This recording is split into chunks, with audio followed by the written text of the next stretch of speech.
Good morning, everyone. We'll be starting with the journal club. So, Dr. Ravinder will present the background of this article. Let's go ahead with the same.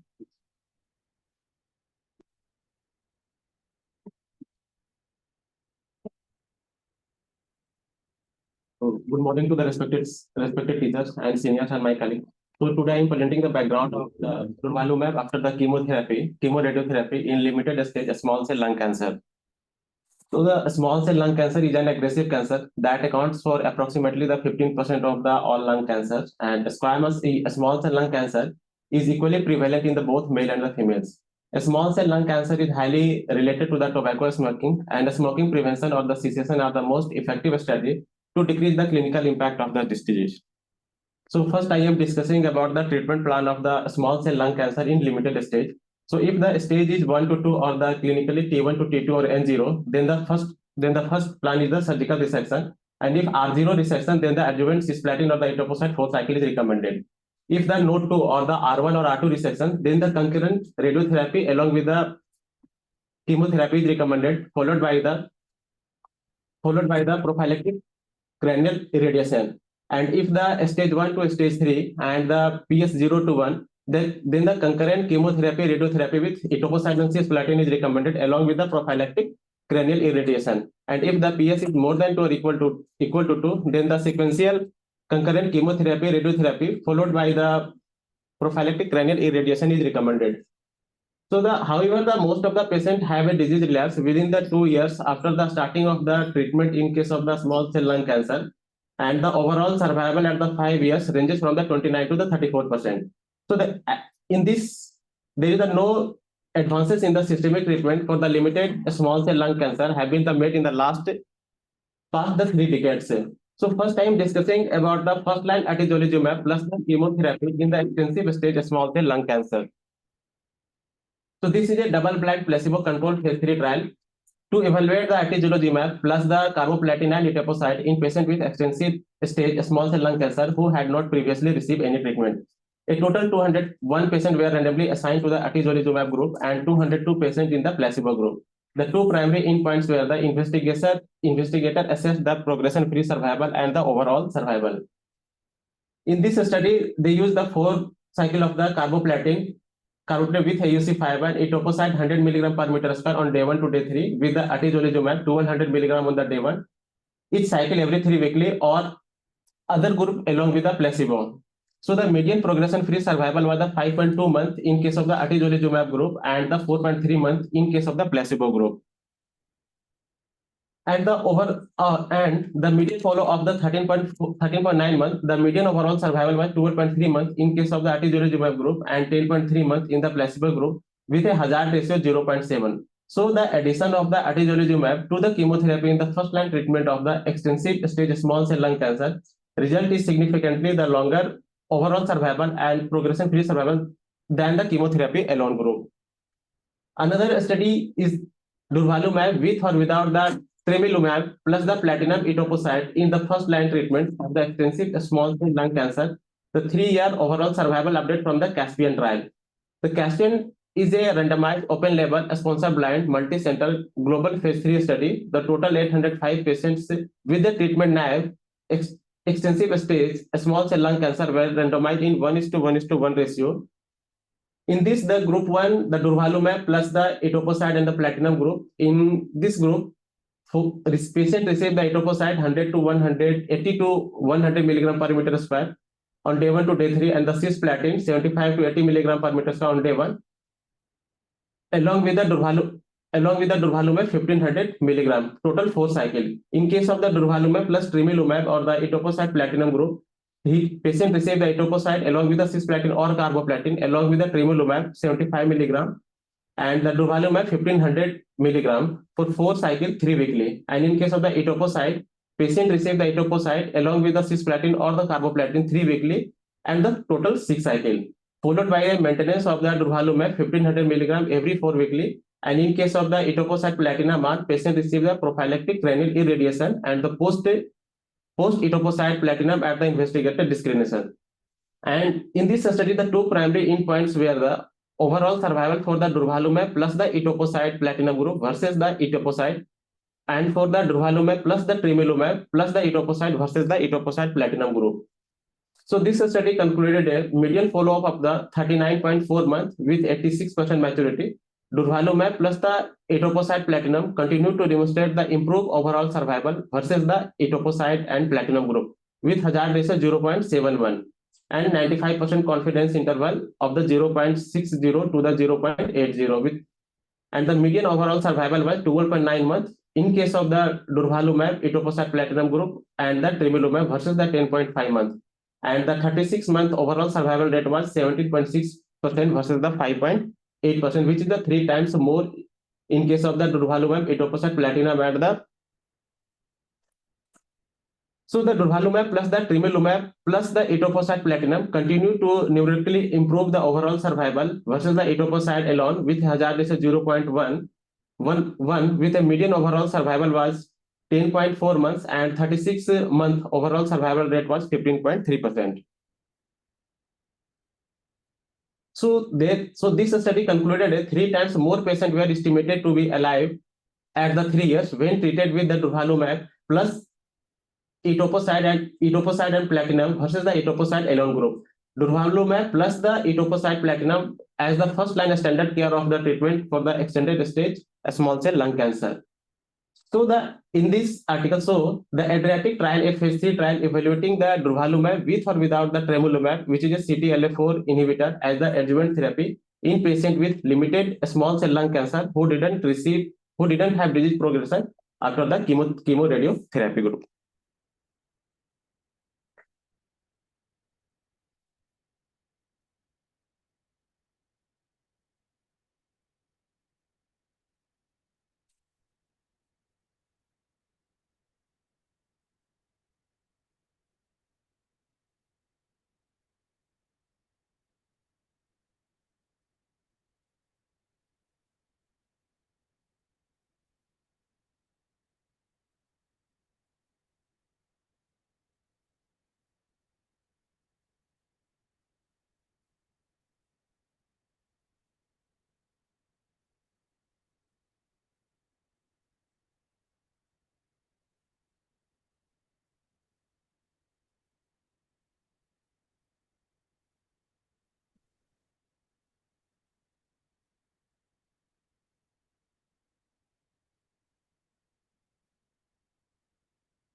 Thank you, sir. So I think we can go next part of the presentation.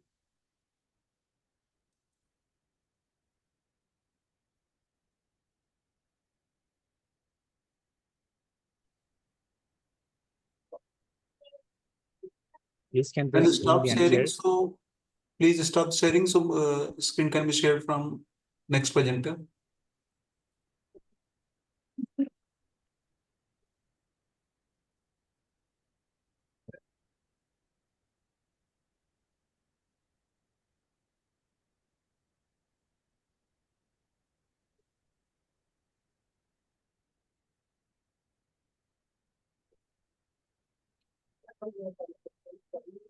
Hello.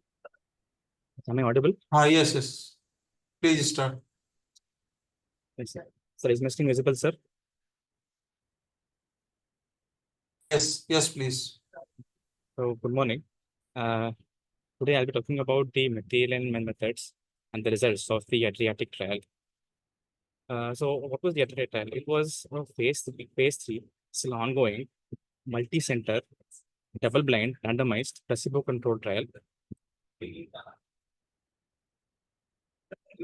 So coming to the PICO analysis, so it mainly consists of adults of age more than 18 years of limited stage small cell lung cancer. So 939 patients were enrolled at 179 sites in 19 countries in Asia, Europe, North and South America. And the patients with histologically or cytologically confirmed limited stage small cell lung cancer who had no progression after completing platinum-based concurrent chemotherapy. So the intervention arm consisted of patients who received Durvalumab 1,500 mg administered every 4 weeks for up to 24 months after completion of concurrent chemotherapy. The comparison group received the placebo was a second solution matched with Durvalumab and was administered with the same dosing schedule. So coming to the outcomes, the primary outcomes were overall survival, that was the time from randomization to death from any cause, and the progression-free survival, it was time from randomization to disease progression or death.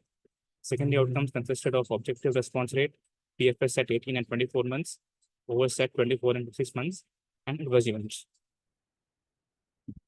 So this treatment was administered every 4 weeks for up to 24 months for disease progression, unacceptable toxicity, or withdrawal from the study. And the follow-up was conducted for up to a period of 60 months to 5 years. Coming to the inclusion criteria, so again, surgically documented small cell lung cancer, stage 1 to 3, with any T, any N, but without any metastasis, with a PS of 0 or 1.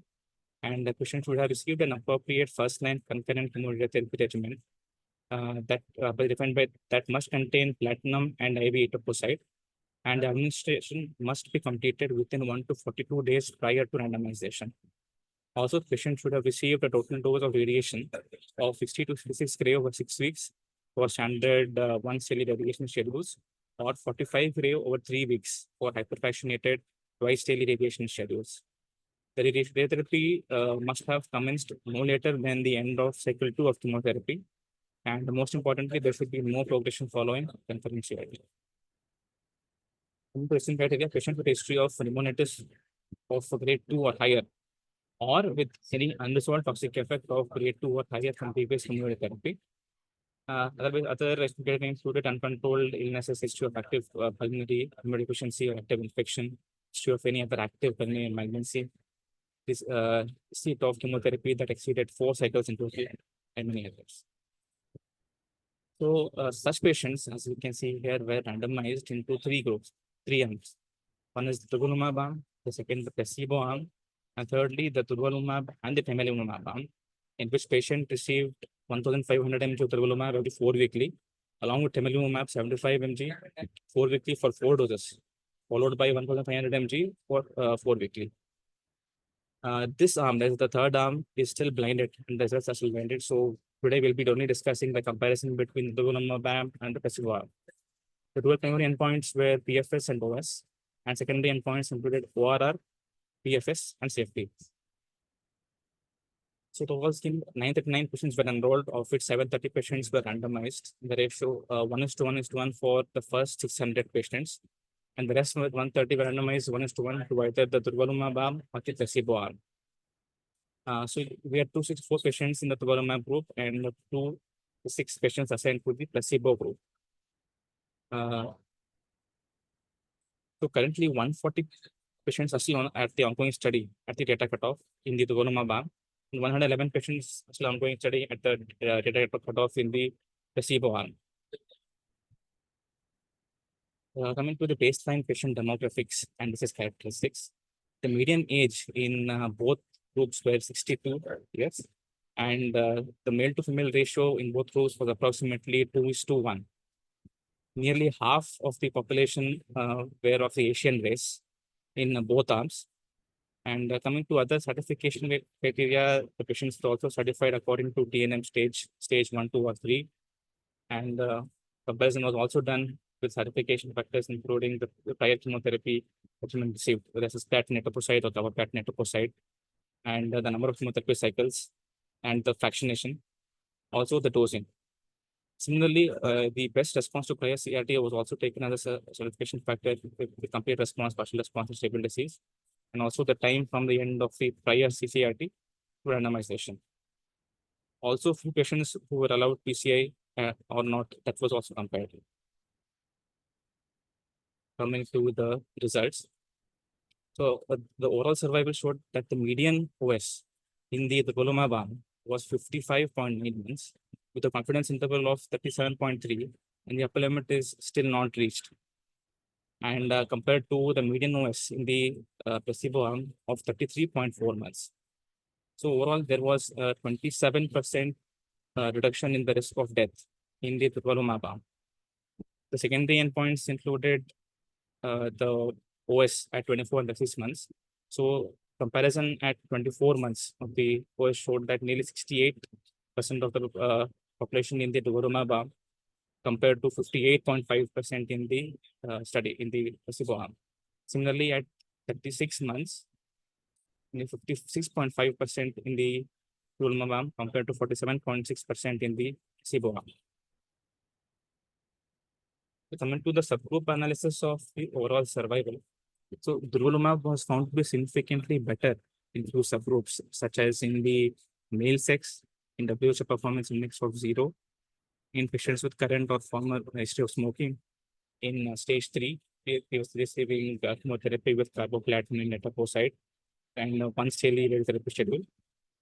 Also, the patients with less than 28 days from time of end of concurrent CIT to randomization. So coming to the PFS. So the median PFS in the Durvalumab arm was 16.6 months compared to 9.2 months in the placebo arm, with 26% reduction in the risk of progression in the Durvalumab arm. And the secondary endpoints, which were the PFS at 18 months, showed nearly 48.8% in the Durvalumab arm compared to 36% in the placebo arm. And at 24 months was 46.2% the Durvalumab arm compared to 34.2% in the placebo arm. And the subsequent subgroup analysis also revealed a similar picture to that which was seen in overall survival. And the common being in stage 3, WHO performance index of 0, and the previous chemotherapy regimen being carbo and topo. More significant difference was seen in patients who had a stable disease post concurrent CRT, with nearly 50% risk in the 50% reduction in the risk as seen in the Durvalumab arm compared to the placebo.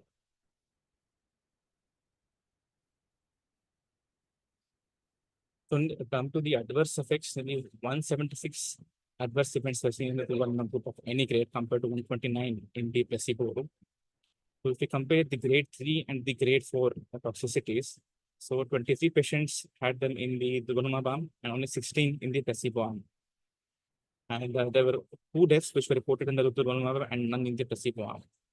The most common adverse effects that could be related to the study was thyroid dysfunction, which was seen mainly in the Durvalumab arm. And most common being hypothyroidism, it was seen in 39 patients compared to 9 patients in the placebo arm. And second was pruritus, followed by pneumonitis and hyperthyroidism. And come to the adverse effects of any cause leading to treatment discontinuation. So the most common cause was radiation pneumonitis. So 10 patients had this in the Durvalumab group and compared to 5 in the placebo. And pneumonitis, immune-related lung disease and pneumonia also was in the 8, 4, and 3 in the Durvalumab arm. So like I said before, the hypothyroid events and pneumonitis contributed maximally to the integrated adverse effects seen in the Durvalumab group. Summarizing, the median OS was 55.9 months in the Durvalumab group compared to 33.4 months in the placebo group. The median PFS was 16.6 months in the Durvalumab group versus 9.2 months in the placebo group. Durvalumab significantly improved both overall survival and progression-free survival compared to placebo in patients with limited stage SCLC who did not have progression after concurrent chemotherapy. The benefits of the Durvalumab were observed in multiple patient subgroups, including those stratified by sex, race, disease stage, and smoking status. The greatest PFS benefit was seen in patients who had stable disease after concurrent chemotherapy, with nearly a 50% reduction in the risk of progression or death. Durvalumab was generally well tolerated, with a similar incidence of grade 3 or grade 4 adverse events. It was 24.4% in the Durvalumab group versus 24.2% in the placebo group. And the immune-related adverse events, particularly pneumonitis, were more common in the Durvalumab group, which was in line with expectations for immunotherapy. So these results suggest that Durvalumab offers a promising treatment option for patients with limited stage small cell lung cancer after concurrent CRT, potentially changing the therapeutic landscape for this aggressive form of lung cancer.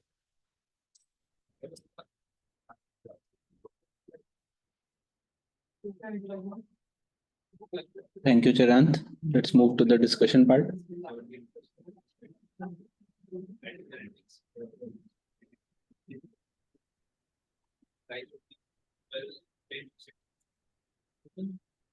You can stop sharing.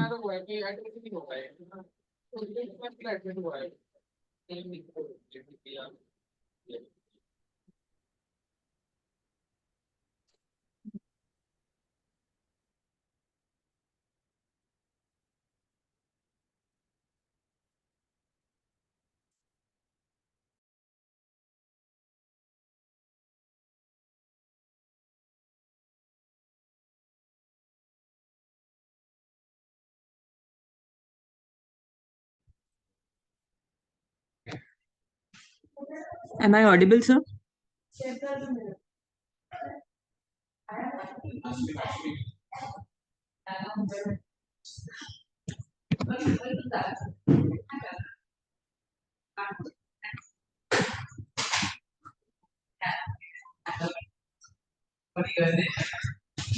Am I audible, sir?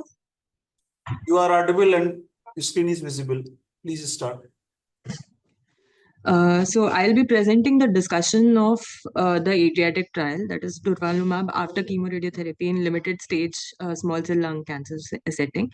So a veteran administration of lungs staging group had staged the small cell lung carcinoma into extensive stage and limited stage, initially based on the extent of the disease, whether being confined to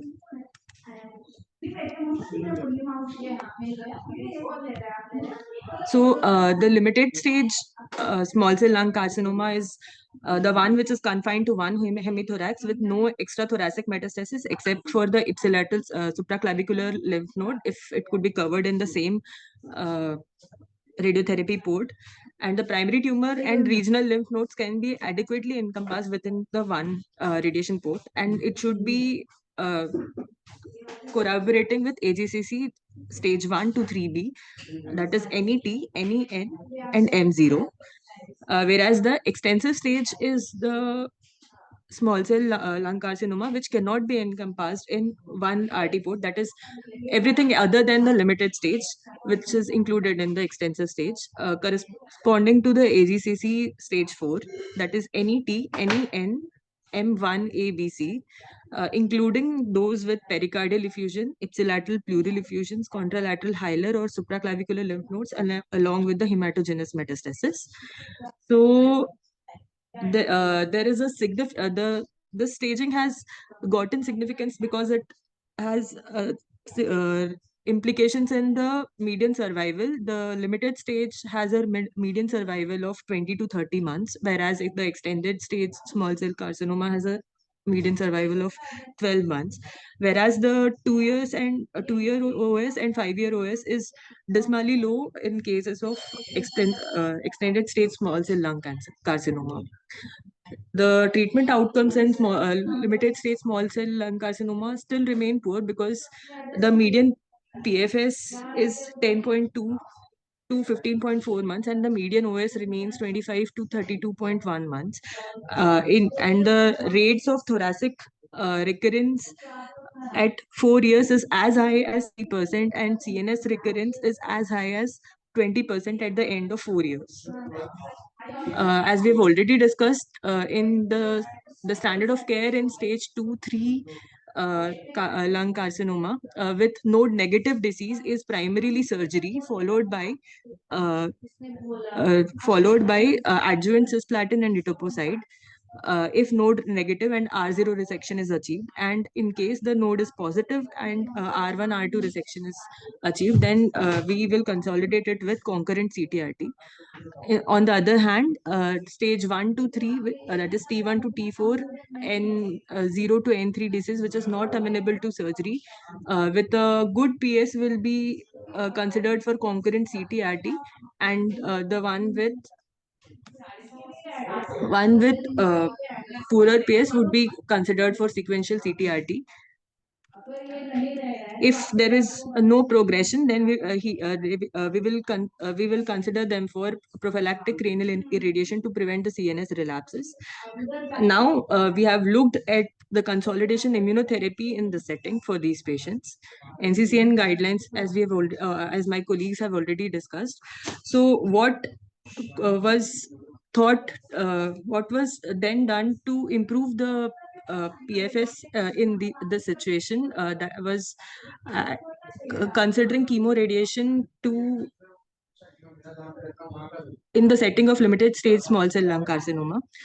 This was a convert study which compared 45 gray radiotherapy and 30 twice daily fractions of 1.5 gray over 19 days versus 16 gray in 33 fractions of 2 gyri over 45 days. So the median overall survival in the twice daily group was 30 months and once daily group was 25 months, and the 2-year overall survival was 56% in the twice daily group and 51% in the once daily group.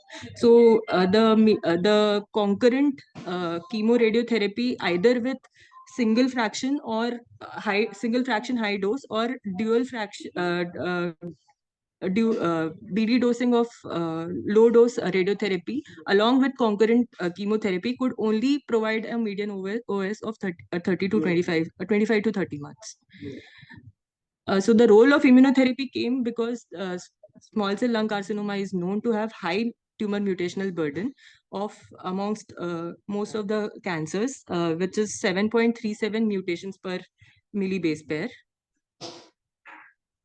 Over the decades, we have seen cisplatin and etoposide has been the mainstay of therapy, which had evolved in 1985. Then in 1992 came the thoracic radiotherapy.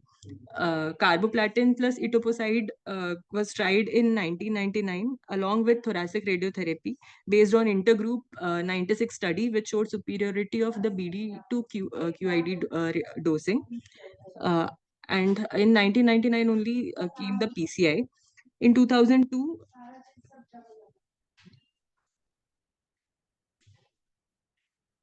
the convert trial came in 2017, which showed that QD dosing is not superior to BD dosing, and confirming that both the schedules can be considered as standard of care in this setting.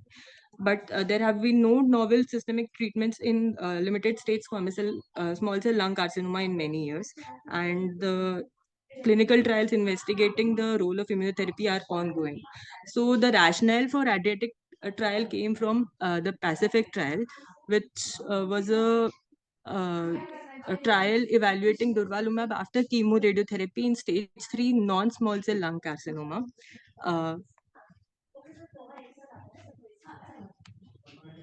So the median OS in the Durvalumab group was 47.5 months as compared to placebo, which was 29.1 months, which was significantly higher.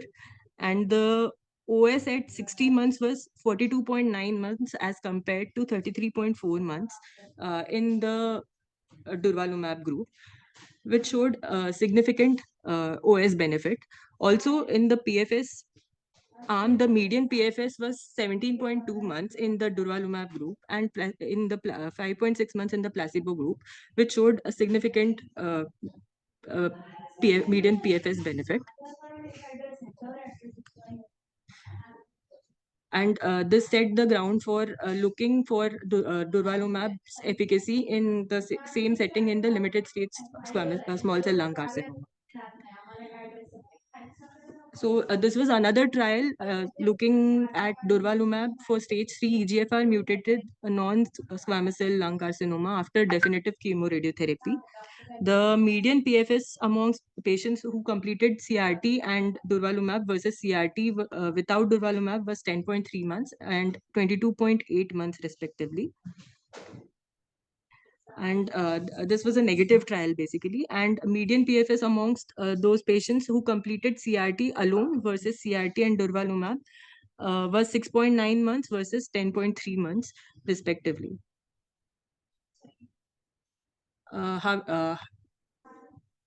Then came the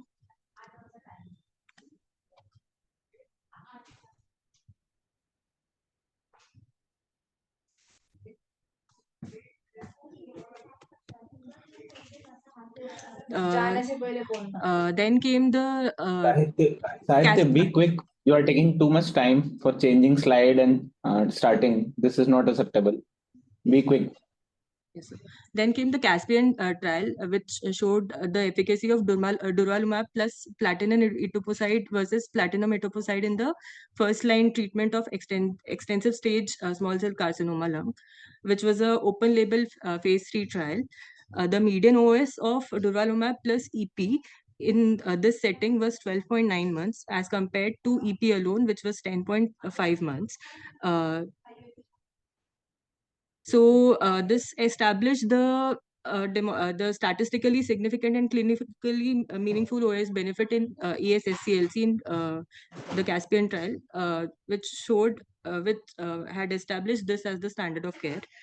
And hence, they support the investigation of Durvalumab plus minus tremelimumab in the limited stage squamous cell lung carcinoma. So this was the first practice-changing study for limited stage small cell lung carcinoma in decades. This is the interim analysis of the Adriatic phase 3 trial, which assessed Durvalumab as consolidating treatment who had not progressed on concurrent CTRT. So we have already seen that the the median OS was 55.9 months and in the Durvalumab arm and 33.4 months in the placebo arm. And the PFS was 16.6 months in the Durvalumab arm and 9.2 months in the placebo arm, which was significantly higher. At 36 months, the OS in the Durvalumab arm was 56.5 months as compared to 47.6 months in the placebo arm. We have already seen the subgroup analysis. The PFS at 24 months in the Durvalumab was 46.2% and in the placebo arm was 34.2%.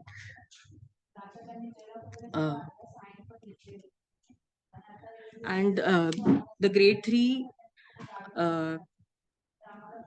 These are already discussed. You need to discuss. You don't need to repeat the results. You need to discuss the results and compare it with the. So the duration of response in Adriatic trial in the Durvalumab arm was 33 months as compared to 27.7 months in the placebo arm. So in this trial, why did the placebo group outperform as compared to the previous phase 3 trials?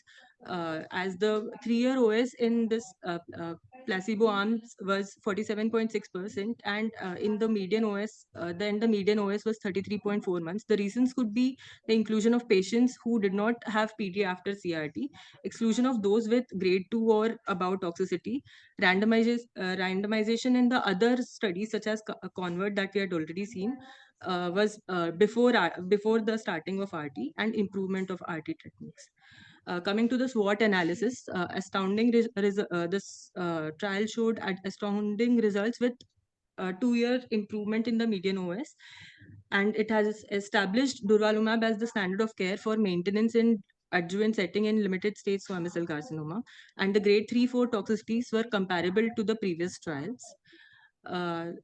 The weaknesses could be lack of comprehensive geriatric assessment and quality of life assessment, representation of blacks, that is 0.8% also. There is no comparison of benefit available across PDL1 and TMB high versus low status. The early use of IO may affect treatment paradigm in small cell lung carcinoma, as it would question the usefulness in patients with disease progression, and as it will depend on initial response to immunotherapy and treatment-free survival. No OS and PFS benefit was seen in the Asian subset. So only about half of the patients in the Adriatic trial received prophylactic cranial irradiation with no difference in the outcomes, which could be reflecting on the evolving views on its use. Contrary to the established belief, patients who received carboplatin had better outcomes as compared to those with cisplatin. And this finding needs further investigation. Data on secondary endpoints that look at the combination of Durvalumab and tremelimumab versus placebo have to be seen. And although Durvalumab showed consistent benefit regardless of the PCI use, we should not draw conclusions based on efficacy of PCI from this trial. And with respect to radiation schedules, Durvalumab's benefit was consistent across once daily and twice daily regimens, and twice daily regimens had outperformed the once daily regimens. However, we should not be inferring the superiority of twice daily radiotherapy based on this, as this could be due to potential selection bias. So in the same setting, we have another trial which is evaluating concurrent chemoradiation plus minus atezolizumab in limited stage small cell lung carcinoma setting, that is NRG Oncology Alliance LU 005, which had evaluated two groups, atezolizumab plus platinum plus etoposide for 3 cycles plus thoracic RT followed by atezolizumab maintenance versus EP plus RT followed by observation. So this was a negative trial which had showed no OS and PFS benefit. So this could be due to the selection of immunotherapy that could be in that could be the reason for less benefit, or it could be due to the addition of immunotherapy along with concurrent chemoradiation. So the take-home messages are that we have statistically significant and clinically meaningful OS and PFS benefit. Median OS being 55.9 months in Durvalumab versus 33.4 months. The median PFS is 16.6 months with Durvalumab as compared to 9.2 months with placebo. And this will establish Durvalumab as new standard of care in those patients with limited stage SCLC who did not progress with concurrent CTRT. Thank you. Thank you, Said. So I think the data is clear. So this data is showing a significant benefit of a treatment, which is there. But we need to understand the associated toxicities and the risk. The similar point, which you can stop its screen sharing, yes. So similar thing we see in post-CTRT in non-small cell lung cancer, the utilization of adjuvant Durvalumab, that is Pacific trial, and now there is a Pacific 8 trial is also enrolling, that is Durvalumab versus Durvalumab plus Domnavalumab, that is another drug, a TIGIT inhibitor, which is being added. So hopefully these trials will pave the pathway for improving the outcomes in the small cell lung cancers. And definitely it is now being recognized as the standard of care. Any other comment or question from anyone?